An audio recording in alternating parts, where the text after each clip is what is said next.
Christophe Graffan, je travaille donc à France Formation Sécurité depuis maintenant 30 ans.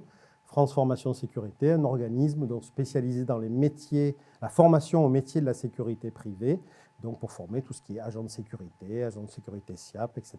La sécurité privée est aujourd'hui un marché qui est en tension, c'est-à-dire qu'effectivement les employeurs sont en recherche permanente de personnel, mais de personnel formé bien entendu.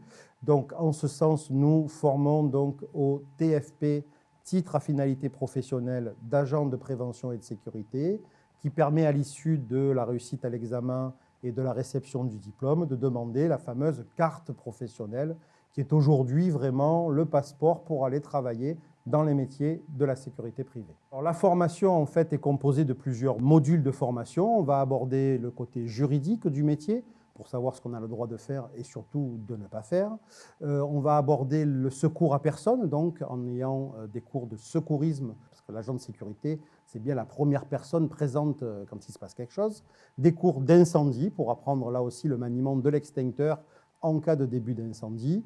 Des cours ensuite sur la gestion de conflits, la télésurveillance, le terrorisme, la palpation, la sécurité événementielle. Donc un ensemble de modules pour qu'à l'issue, on ait une compétence dans la sécurité privée. Alors, la sécurité privée est un métier qui n'est pas facile parce qu'effectivement, on a déjà une amplitude de travail qui peut aller jusqu'à 12 heures d'affilée, donc des vacations de 12 heures. Ça peut se faire la nuit, la journée, le week-end, effectivement, où on peut être amené à travailler. Il faut avoir une motivation particulière pour ce métier, mais qui est un métier qui est en pleine évolution.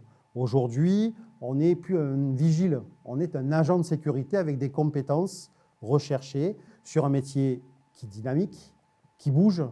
Les postes de travail sont différents d'un jour à l'autre. On peut être amené à travailler dans un supermarché un jour, un hôpital le lendemain.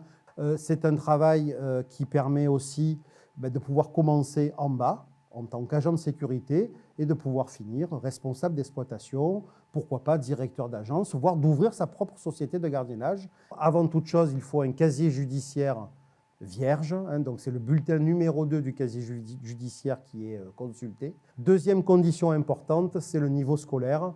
Il est réclamé un niveau scolaire minimum, c'est-à-dire de savoir lire, écrire, comprendre le français et savoir s'exprimer en ce sens-là. Donc il faut passer par le pôle d'insertion. Vous participez à la réunion collective.